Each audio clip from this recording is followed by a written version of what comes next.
Hello friends, welcome back to our channel. నేను మీ మాధవి మలేష్. ఈరోజు recipe chicken leg పీస్తో ఇలా క్రిస్పీగా చేశారంటే చాలా యమ్మీగా ఉంటుంది. బయట క్రిస్పీగా లోపల సాఫ్ట్గా రావాలి అంటే ఈ విధంగానైతే చేసేయండి.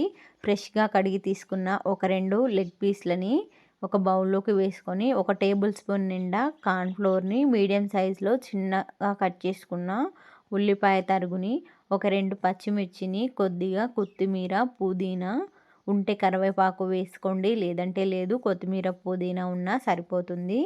ఇలా వీటన్నింటినీ వేసుకొని ఒక పావు టేబుల్ స్పూన్ జీలకర్రని వేసుకోండి. జీలకర్ర డైజెషన్కి హెల్ప్ అవుతుందని ఈ విధంగా వేసుకున్నాను. నచ్చితే వేసుకోండి, లేదంటే స్కిప్ చేసేయండి.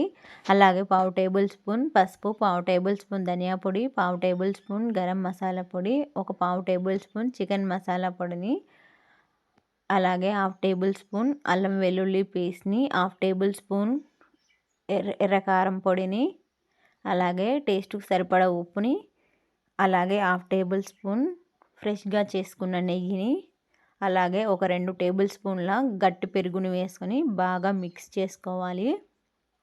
ఈ విధంగా ఇంట్లో ఉన్న వాటితోనే ఈ చికెన్ మ్యారినేషన్కి సరిపడా అన్ని మసాలా దినుసులను వేసుకొని బాగా మిక్స్ చేసుకోవాలి.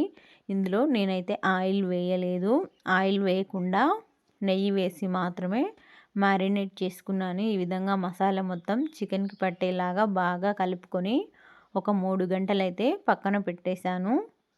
ఇలా 3 గంటలు పక్కన పెట్టేయడం వల్ల ఈ చికెన్కి మసాలా బాగా పడుతుంది. అలాగే లాస్ట్లో కొద్దిగా నిమ్మకాయ రసం లేనందువల్ల ఇలా పచ్చి మామిడికాయ గుజ్జుని వేసుకున్నాను. ఇలా పచ్చి మామిడికాయ గుజ్జు వేసి చేస్తే కూడా టేస్ట్ బాగుంటుంది. ఇలా పుల్ల పుల్లగా తినాలి అనుకున్నప్పుడు, నిమ్మకాయ లేనప్పుడు ఇలా పచ్చి మామిడికాయ గుజ్జును వేసి ఒక 3 గంటలు మ్యారినేట్ చేసి పెట్టుకోవాలి. ఇప్పుడు వేరొక కడాయి పెట్టుకొని ఒక పావు నిండా ఆయిల్ని వేసి ఆయిల్ని హీట్ చేసుకోవాలి. ఇలా ఆయిల్ బాగా హీట్ ఎక్కిన తర్వాత మనం ముందుగా మ్యారినేట్ చేసుకున్న చికెన్ లెగ్ పీస్ని వేసుకొని బాగా ఫ్రై చేసుకోవాలి. ఇలా ఒకవైపు ఫ్రై అయిన తర్వాత ఇంకొక వైపుకి టర్న్ చేసుకుంటూ చికెన్ లెగ్ పీస్ చుట్టూ మంచి రంగులోకి వచ్చేంత వరకు దీనిని మీడియం ఫ్లేమ్లో మూత పెట్టకుండా ఫ్రై చేసుకోవాలి. చాలా తక్కువ ఆయిల్తో మంచి రంగులో బయట క్రిస్పీగా లోపల స్మూత్గా సాఫ్ట్గా ఉండే చికెన్ లెగ్ పీస్ని ఈ విధంగా తక్కువ ఆయిల్తో రెడీ చేసుకోండి. టేస్ట్ అయితే చాలా బాగుంటుంది. మళ్ళీ మళ్ళీ అడిగి మరీ చేయించుకుంటారు, అంత బాగుంటుంది.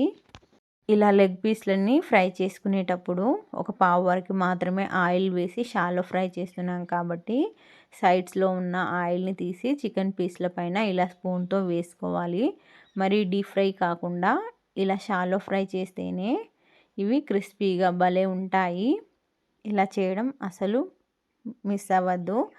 చాలా తక్కువ ఆయిల్తో చికెన్ లెగ్ పీస్ బయట క్రిస్పీగా లోపల సాఫ్ట్గా రావాలి అంటే ఈ విధంగానైతే చేసేయండి. ఇలా ఒకవైపు రెడ్డిష్ కలర్లోకి వచ్చిన తర్వాత ఇంకొక వైపుకి మార్చుతూ 2 వైపులా మంచి కలర్లోకి వచ్చేంత వరకు వీటిని ఫ్రై చేసుకోవాలి. ఇలా మొత్తం కూడా మీడియం ఫ్లేమ్లోనే ఫ్రై చేసుకోవాలి. హై ఫ్లేమ్ పెట్టేస్తే ఎక్కువగా మాడిపోతుంది కాబట్టి ఇలా లో ఫ్లేమ్లోనే మూత పెట్టకుండా ఒకవైపు కాలిన తర్వాతనే ఇంకొక వైపుకి తిప్పుకోవాలి. ఇలా మొత్తంగా 5 నుంచి 10 నిమిషాల్లోనే ఇవి ఈజీగా ఉడికిపోతాయి. అంతే సింపుల్గా ఈ లెగ్ పీస్లని ఎలా ప్రిపేర్ చేసుకోవాలో వీడియోలో చూసేసారు కదా. మరి లేట్ చేయకుండా లెగ్ పీస్లను తెచ్చుకొని వెంటనే ఈ విధంగా కార్న్ఫ్లోర్తో కోటింగ్ చేసుకొని ఫ్రై చేసుకొని తీసుకున్నారంటే ఎంతో బాగుంటుంది. బయట క్రిస్పీగా లోపల సాఫ్ట్గా ఉంటుంది.